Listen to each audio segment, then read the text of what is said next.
Hey, I'm Rene, but you can call me Blade, and this is the Oh My God Show. And today, I want to give you a flashback of a story that happened to me some years ago when I demanded a 60% raise from my boss. But before I tell you that story, I want to talk to you about the importance of adding value to yourself. And the way how we can add value to ourselves nowadays is by reading.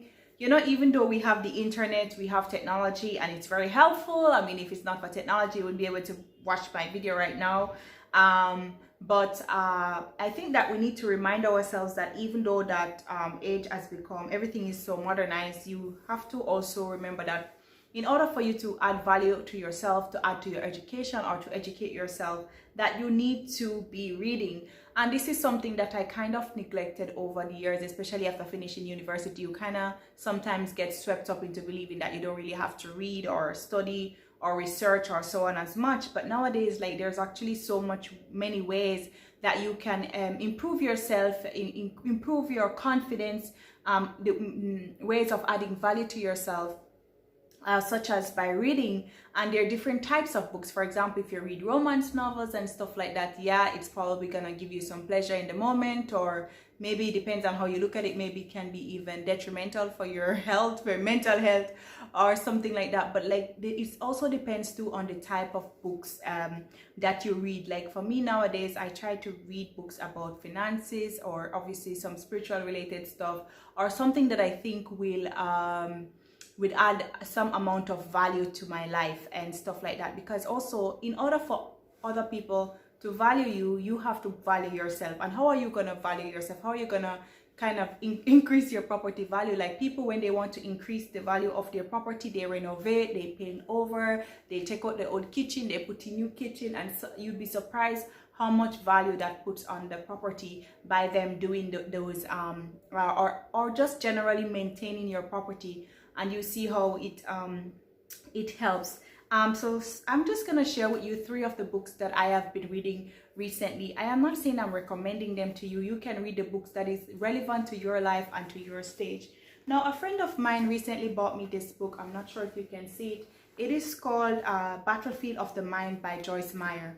And I saw this book, and I've always, thought about the concept. Most of the battles that we face in life is actually in our mind. For example, it is your mind that's going to tell you that, you know what, I am sick of poverty. I am tired of poverty. I am tired of not having anything. I'm going to get up. I'm going to do this. I'm going to try. Okay, they've told me 100 no's, but I still am going for the 101 no, and I'm going to push myself. It's not about the physical body getting up and do it, but the mind is the first one that tells you that, listen, no. It is the same mind as well that tells you know what, I've been in this relationship, I've been treated like I'm nothing, I need to move on, or anything like that. So the mind is very powerful. And personally, I was going through some stuff. I'm not even sure if I had shared with this friend, but somehow she had bought this book as a gift for me many months ago, and she gave it to me recently. And it was really a good read. And it was a good read for me because it was something that was speaking to me and what I was going through at the moment, and me just trying to figure out things in my mind. And if you know me well, you will know that, or if you don't know me, I'll tell you, I am someone that I am a thinker. I think, and it's good to think, but sometimes you have to have a very guided way how you think, because the same thoughts that can tell you, yes, I can take over the world, I'm gonna be somebody, greatness is within me, or anything like that. It's the same mind that can tell you, you know what, you're a nobody, nothing good ever comes out of your family, nothing good's ever come, so the same mind is important. So for me, I read that one. And the next book I read is called Think and Grow Rich, I think by Napoleon Hill, and revised by author Pell. Obviously, this book is very popular, and something very interesting I learned in this book as well is the power that sexual energy has on the person. For example, great men who have fallen from grace because of sexual sins or sexual temptations and stuff like that. But also just so I learned a lot as well from this book. I'm not doing a book review, and also, as I said, I'm not forcing you, but I just want to give the idea that, you know, it's still very important to read, and sometimes to turn off your phone a bit, or to just turn off the Wi-Fi and just delve into a book if you have to, or if you don't have to turn it off. But just read something, just read something that will put you in, that will help your mind to develop, and in doing so, as I said, you add value to yourself. So whenever you are approaching your boss, or whenever you're in a certain situation, you can feel like, oh, I can add, there's something that I bring to the table.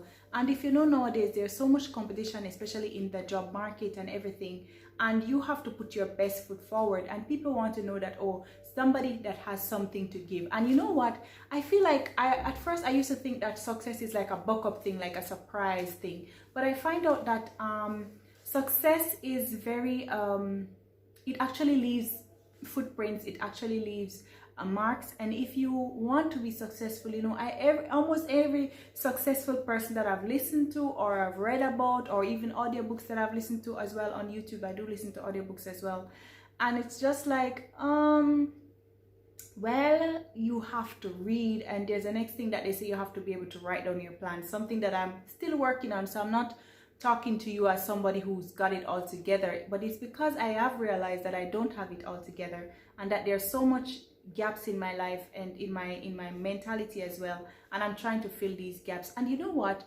you read these books and you don't have to take the person's point of view, or you don't have to believe everything they say, but you read a lot of books. These are opinions of people, or experiences of people and stuff like that, and you take it with a grain of salt. But at least when you get to hear these different ideas, but it's also important for you to form your own opinion. But sometimes when you get the views of other people, you can form an informed opinion. Do I listen to them? Do I agree with them? Do I disagree with them? Why? Etc. And I find that it has really improved my outlook on life, and also on myself. And the more I start to read, and of these people are so successful, they are so self-driven, they're so confident, then I feel as well that I'm developing more confidence, and therefore I'm also now expecting more of myself. Like certain mediocrity that I didn't accept before, that I used to accept before, I feel now I'm like, oh, maybe I should try better, or I should do better, or something like that. Now this book is by Michelle Obama, and I think everybody might know Mrs. Obama, wife of former president of the United States, Barack Obama, for those of you who don't know him. And yeah, somebody came to my house and saw this book on my bed and just started bashing her immediately, and I was rather surprised because, you know, I took the book up, and I didn't follow politics. Obviously, when Mr. Obama won, I was happy because, yeah, he's a black man and he won and stuff like that. But I don't really follow politics to the T, and I don't really have a big opinion on how they run the government there or whatever. But when I read, I'm almost done with this book. I have a few chapters left actually. But when I read this book now, oh my gosh, this lady can make you feel very lazy. Like, I felt lazy the first few chapters of the book, to see how dedicated and driven this young lady was, especially when she was in a university and things like that. So for me, I am not, I don't know, maybe some people might be like, if they don't like the Obamas, they might not like the fact that I mentioned in the book.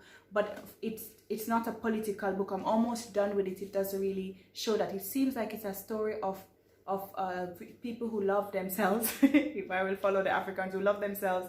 But I think what strikes me about it is this, how smart this young lady is. This young lady is. And I feel like I am learning from her. I don't feel I am able to identify with a lot of things. My life and hers is completely different, obviously. But I feel still that I can be motivated by her drive for excellence, and that she wasn't going to settle for certain things. But anyway, I won't talk it out. I know how to do a proper book review, but I haven't done it in years, so I won't do a book review. So yeah, so what I'm saying is that there are many other ways as well you can add value to yourself. You can do courses online. I think I mentioned it in another video.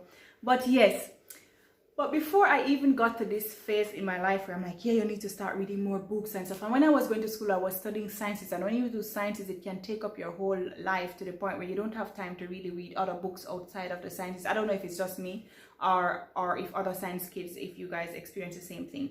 But Yeah, so the story now, that is the important one, that nowadays I am trying not to get depressed. I'm trying not to get discouraged, because I feel the spirit of discouragement looming around in my mind around me, and I'm rebuking it in the name of Jesus, because nobody has time to be discouraged now. It's time to stay focused. If any a time or ever a time that we want to stay focused. Have I taken a breath since I started? Whew. Anyway, I'm just trying to hurry up. Yeah. So yes, I used to work with this gentleman, and I was obviously being paid and stuff like that. And when I calculated the cost of everything, I was working, I think by the time you calculate, I think it happens to a lot of people as well, where you're working, and when you calculate your transportation cost, and I don't remember if I was paying rent or where I was living. I lived in so many places in Jamaica, it's hard to keep up, but I have no idea where I was living at the time. But my living expenses, food and taxi and all those things. So by the time you finish, and maybe obviously I wasn't just wisest with how to stretch a dollar or whatever, but I found that I felt like I was working, but I didn't really have enough. I would still run out of money or something like that. And I felt like, okay. So I started to evaluate the situation. And I am not sure why at that point in my life I felt like, maybe I should just not, obviously, if I'm gonna work for this money, I'm still broke while I'm working, then might as well. So I don't know what was the series. I can't remember what was the series of thoughts that I went through. And I was in the office with my boss one day, and I just blatantly said to him, listen, I am not going to work for less than X money for a week or something like that. I'm not going to do it.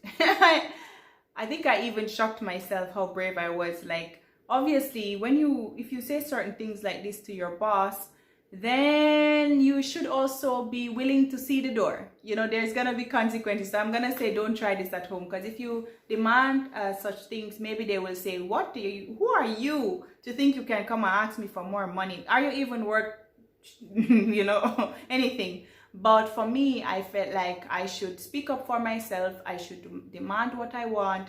I should tell him that this is not working out for me. And I could have, I'm sure I had it in the back of my mind that maybe he will say no, maybe he could fire me also. But it was a risk that I was willing to take because I wanted better. And the shocking thing was that as soon as I asked the man, I won't work for less than X, bam! Immediately, on the spot, he raised my salary by the 60% increase that I asked for on the spot. The next thing that comes to my mind, I was like, me should have asked for more.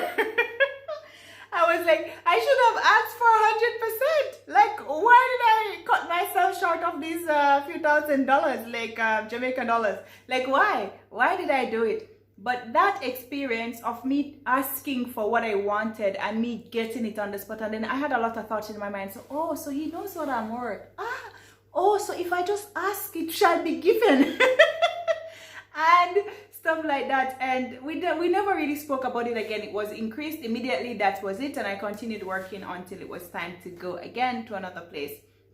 And of course, I never worked for that limited amount of salary again since that time, because that experience taught me that I should, once I start putting more value on myself, then people will decide if they want to do it. And if they're not willing to accept it, then you can move on to somewhere else. But also too, you have to have in the back of your mind that you're probably gonna have to struggle, because if you had kicked me out, I would be $0.00 salary. But at least I got that increase, that pay raise, and that boosted my confidence a bit. And by the time I was going for other jobs, I started also I never asked again for this kind of demand for a salary, but I also started applying for jobs that were offering more salary to begin with, and not that kind of salary. But yes, so you put that value on yourself. You demand what you want, but you have to you have to invest in you, so that when you ask, people will say, wow, I can't afford to lose this person because she adds this kind of value to my company or to my workplace, or I like having her around, or for whatever reason. But yeah, so I have been encouraged. So now when I reflect now on what's going on, I feel like, this is the person that God made me to be. I am valuable. I can put value on myself. I have the capacity to learn. I have the capacity to grow. I have the capacity to change. I have the capacity to humble myself as well when I need to.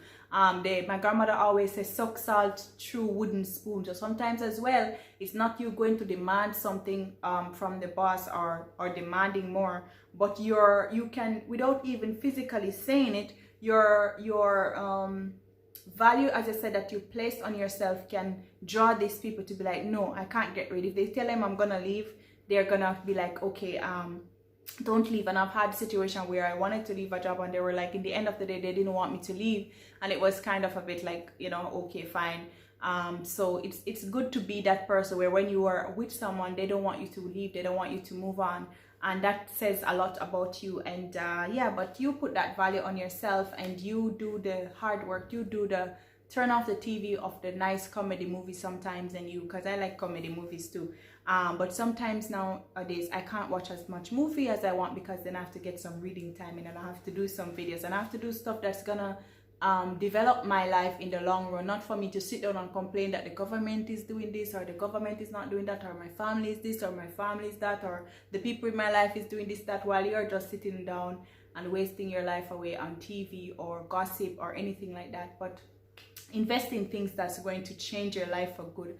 And as I said, I speak as someone who is in the process with you. Like, I have so much loose ends in my life now, and I'm really trying to organize a lot of stuff, and just take this journey with me and let us get our lives together. Thank you so much for watching my video. Please do like, comment, subscribe, and share my video, and please let me know your thoughts or ideas or what you have done recently as well to improve yourself, and maybe something I could copy as well. Like one of my friends sent me the link to our webinar, which I haven't done yet, but I'm gonna do it. Or something like that will improve. Or somebody gave me idea to do some of the free courses on LinkedIn and stuff like that. So there are so many ways that you can, you know, improve yourself instead of sitting around feeling, you know, depressed and stressed and everything. What can you do in this situation? Many people are losing jobs, many people are depressed, many people are stressed out, many people are becoming discouraged. As I told you today, I had to rebuke, like, you're not gonna come here, discouragement, you're not in my class. You know, so just stay blessed, and you have greatness within you. So go out there and do something. And it's not just to sit down and say all these nice motivational quotes or anything, as a friend of mine was telling me, but it gets to the point as well where you have to get up and do the work, put in the hours. And even if it seems as if it's not happening, but it will happen. So thank you so much for being here. Take care of yourself. And did I say like, comment, and subscribe already? I think I did. Please do. And share the video, and the notification bell. There's something called notification bell. You should click it as well, so that whenever I post the video, then you are up. What do you call this word? Something they will tell you. YouTube will tell you that the video is out. That word there. Anyway, bye for now. See you next time. I'm Blade and I'm cutting. Bye.